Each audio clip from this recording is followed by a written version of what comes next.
represión con los primeros, los primeros conceptos, sin entrar todavía a los tres tiempos. Lo dejamos para la clase que viene, los tres tiempos, ¿te parece bien? Dale, por mí sí. Con esto entonces cerramos, no cerramos, esa era la otra cuestión.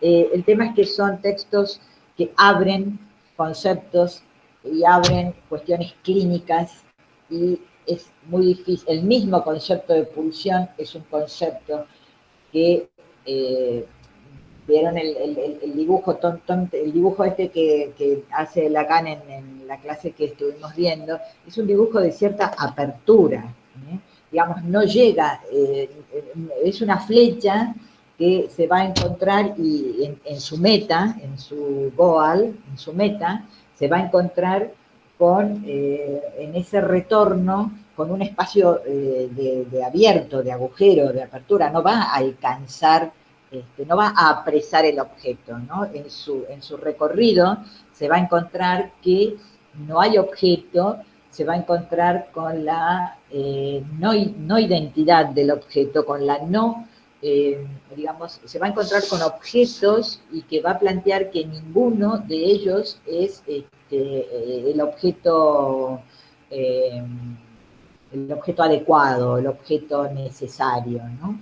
Es casualmente porque este objeto adecuado falta, el objeto de la pulsión es lábil, está allí en constante pérdida, es lábil, puede ser uno, otro, aquel otro, es que se va a encontrar, es que tenemos esta especie de falta inicial para que pueda mover la secuencia de objetos que van a ir marcando la idea de la satisfacción, aunque no alcance el fin. Alguien me había dicho la vez pasada, quizás a lo mejor de algunos ejemplos, bueno, qué sé yo, podríamos decir, aquel que tiene cierta, adicción al juego, sabe que no hay ningún punto, digamos, no hay ningún punto, si bien eso pulsional recorre la satisfacción, porque este sujeto está tomado por esa satisfacción compulsiva, es una pulsión compulsiva del juego, pero no va a encontrar nunca, aquello que pueda cerrar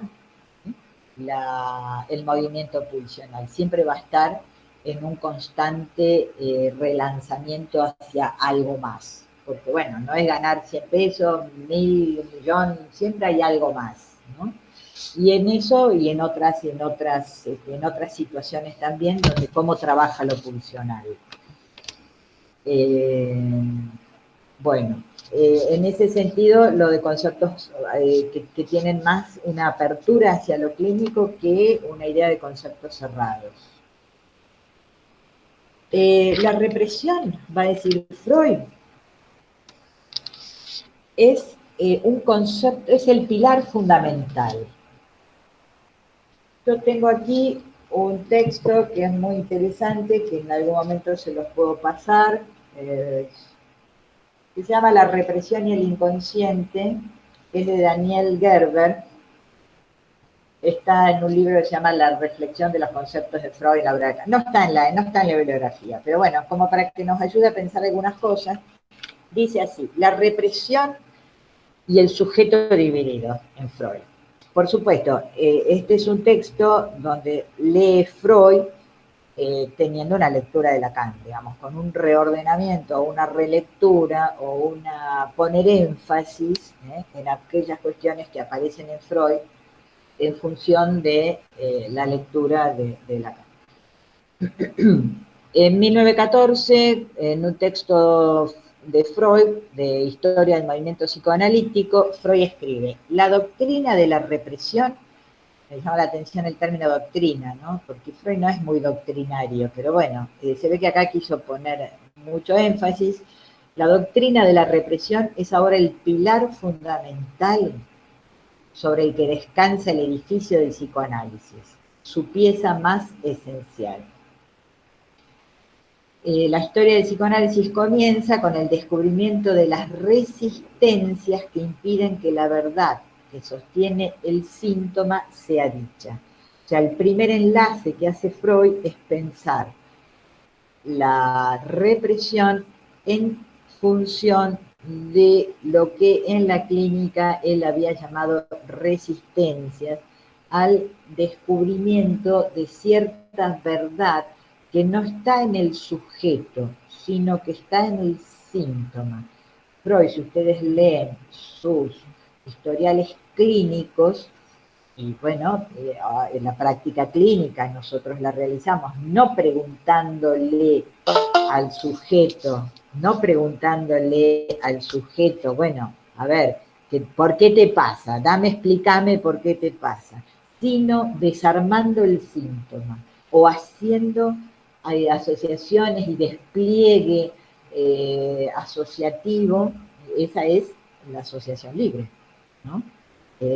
Digamos, de no preguntar por la causa, sino en ese despliegue asociativo algo de lo que se armó como entramado, de lo que se armó como elemento, digamos, de tránsito entre algo que intenta por expresarse y algo que lo va a no sofocar, pero que lo va a reprimir, en este elemento, en esta especie de transición entre uno y otro. Lo que la asociación libre va a buscar es de alguna manera desarmar ese entramado y encontrar otros posibles sentidos, otras posibles incidencias. Entonces, Freud piensa ya desde antes la cuestión de la represión, también lo habíamos visto en la Carta 52, es decir, ahora le va a dar el lugar de concepto pilar, de pilar fundamental, de concepto fundamental, sobre el cual va a asentar toda su teoría y su método. Entonces dice, esas resistencias observadas en la clínica, en el trabajo con las histerias, evidencian un sujeto que carece de la unidad que la psicología académica le adscribe, que está escindido, que está desgarrado por el conflicto que lo reprimido mantiene con lo represor. La represión es, desde los orígenes, represión, presión en sentido inverso, insistencia. Interesante esta palabra de insistencia, porque digamos, lo pulsional no consiste en algo, sino que insiste. Insistencia en la presión, esto nos viene del concepto de pulsión, esta insistencia de la presión de aquello que pugna por abrirse paso hacia la conciencia. Represión que genera la presión de lo inconsciente, lo inconsciente ya no asimilado a lo marginal. Lo inconsciente no es lo marginal, no es la conciencia, lo transparente, sino que lo inconsciente va a ser calificado como proceso dinámico. Freud piensa para la metapsicología 3 puntos de vista, lo vimos en las primeras clases: dinámico, económico y tópico. Entonces, los procesos inconscientes no van a ser restos, no van a ser lo marginal, no va a ser aquello que no alcanza, no solamente porque no alcance la conciencia, sino porque operan y trabajan con otros principios y con otra modalidad. Entonces, lo inconsciente va a ser proceso dinámico, eficiente, no es no logrado. Bueno, se lo olvidó porque no está logrado. No, son procesos eficientes,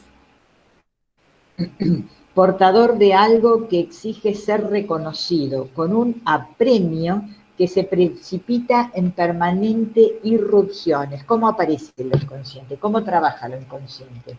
En permanentes irrupciones, interrupciones, el olvido, irrupciones, una palabra que viene en lugar de otra, irrumpe eso que parece ser el discurso del yo consciente. Interrupciones que quiebran la continuidad y la coherencia que lo consciente pretende para sí. Entonces, sigo con esta pequeña introducción porque me parece que nos va a introducir al texto de La represión de 1915. Cómo Freud en ese texto reflexiona y reubica estos conceptos fundamentales. Dice así, en el sujeto, ahora dividido, la represión es primordial, es fundante de su estructura. Profe, Sí, perdón, sí, Nelly. pero no sé si estoy ubicada en el texto que corresponde. Yo leí No, la represión, pero ¿es este en el que Freud va a decir que la represión tiene 3 tiempos? sí, sí, el texto se llama La represión y es de 1915. Todavía no entré de lleno al texto para irlo mirando pausadamente. Estoy en una introducción que tomo de un texto de otro autor. Gracias. Ok. Dice, en el sujeto, ahora dividido, la represión es primordial, pilar fundamental, es fundante, porque Freud va a plantear el concepto de represión primordial como fundante de la estructura. Necesita no solamente pensar, como dice Eli, la represión secundaria, los 3 tiempos, en el sentido de que ha operado la represión y hay algo que no alcanza el nivel de la conciencia y que opera, como dice Freud, en las sombras, no dice en las sombras, pero dice opera como que se reproduce con mucha más facilidad, dice algo así, ¿no? Como pensando en la energía libre, como que, bueno, opera de otra manera con energía libre, etcétera, sino que también va a necesitar el concepto de represión primario como fundante del aparato.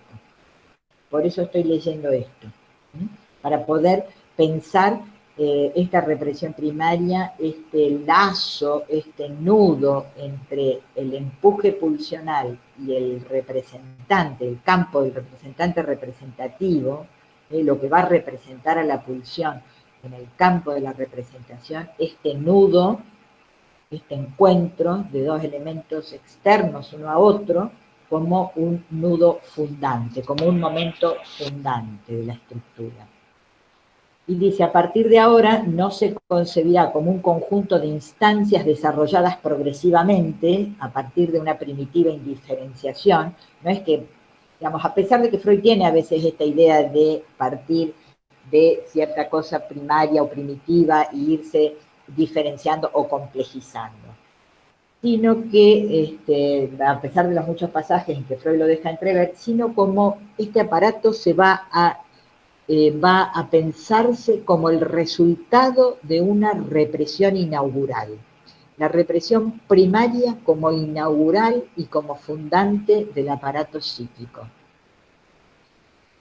Esta toma, cuando Freud dice en ese artículo de la represión, dice, el distingo entre actividad preconsciente e inconsciente no es primario, sino que solo se establece después de que ha entrado en juego la defensa.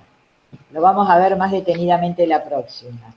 Pero quiere decir, no venimos con un aparato psíquico fracturado tópicamente, entre inconsciente, preconsciente, consciente, sino que esta fractura va a entrar en juego, se va a establecer luego que haya entrado en juego la defensa. Y aquí defensa va a ser construida como represión primordial, como ese momento de fractura, de necesariamente algo que no va a resolver la pulsión, va a hacerlo a través de su representación, pero no hay pulsión sin representación y no hay representación sin pulsión. En este nudo, podríamos decir, se funda la idea del aparato psíquico, la idea de un aparato psíquico dividido, desencontrado de su objeto natural o de su funcionamiento natural. Termino con este párrafo y dejamos por hoy. Vamos a las preguntas. Dice, esta defensa primaria, esta defensa, esto que hasta que no haya entrado en juego la defensa, es la represión primordial, fechada en un tiempo mítico, cuando, a la agencia representante psíquica de la pulsión, esto es Freud, se le deniega la admisión en lo consciente. Y así se establece una fijación. A partir de ese momento, de esa fijación, la agencia representante en cuestión persiste inmutable. ¿Inmutable qué? Fijada a la pulsión, sigue ligada a ella. No hay pulsión sin representante. Estaríamos pensando en un mero empuje, la pulsión sin el trabajo de los representantes. Agencia representativa es el elemento que hace las veces de la representación, que representa a la pulsión en el campo de la representación. Es un representante que va a trabajar en un campo que no es el campo donde trabaja lo pulsional, porque lo pulsional no ingresa a lo psíquico, a lo anímico, es el campo de las representaciones, es la inauguración, podríamos decir, del campo de lo psíquico. Del elemento bastante. Lo que los trabajos de Freud que se ocupan del tema dan a entender es que solo en virtud de su fijación al representación, la pulsión adquiere el carácter de tal. Solo a partir de esta fijación podemos hablar de pulsión. No hay pulsión pura, mera pulsión, digamos, estaríamos en el plano del orgánico y del estímulo. Ya el trabajo pulsional implica la imposibilidad de la descarga y la necesariedad del representante para que trabaje con este resto de actividad que la pulsión no logra satisfacer o descargar, ¿sí? Entonces, y esto también me parece interesante, queda así la represión asociada a un proceso de inscripción. Esto me parece interesante, un proceso de inscripción en la representación. Lacan va a decir de inscripción significante, lo va a decir este autor también después. De esta manera, retoma Freud una antigua formulación que puede hallarse en sus primeros escritos en los cuales vinculaba ya la represión, ¿en qué artículos? Con la inscripción de signos de los sistemas psíquicos, la carta 52. Retoma entonces esta idea de un aparato psíquico que inicialmente se funda a partir de estas inscripciones, de estas marcas, de estas huellas némicas, de esta operatoria del representante en el campo de la representación. Y dice, aclara, sí tomando la lectura de Lacan acá, ¿no? Estas inscripciones de signos en estos sistemas psíquicos no son signos, porque los signos, en este caso, se caracterizan por su red de relaciones, se caracterizan por sus correlaciones con otros signos. Entonces, según la lingüística, sabemos que ya no son signos, cuando tienen este desplazamiento y esta metonimia y este significar en relación a otro, significante, en relación a otro, dejan de ser signos para pasar a ser significantes, ¿sí? Y dice este autor, tal es la naturaleza del Vorstellung Repräsentanz, constituir un signo sin un significado puntual. Es solamente la significación va a ser localizada en una red. Esto, a partir de la lingüística saussureana, equivale a llamarlo significante, porque es un elemento que solo se define o solo alcanza alguna definición en tanto incluido en una combinatoria. Por sí mismo no tiene una significación antedada, ¿sí? La represión en este sentido y desde este punto de vista va a ser, según esta lectura de este autor, que por supuesto ha leído a Lacan, va a ser inscripción, y este autor va a decir significante, o sea, de esos que Freud llama signos o elementos representacionales, van a operar a la manera como desde la lingüística saussuriana sabemos que opera el significante.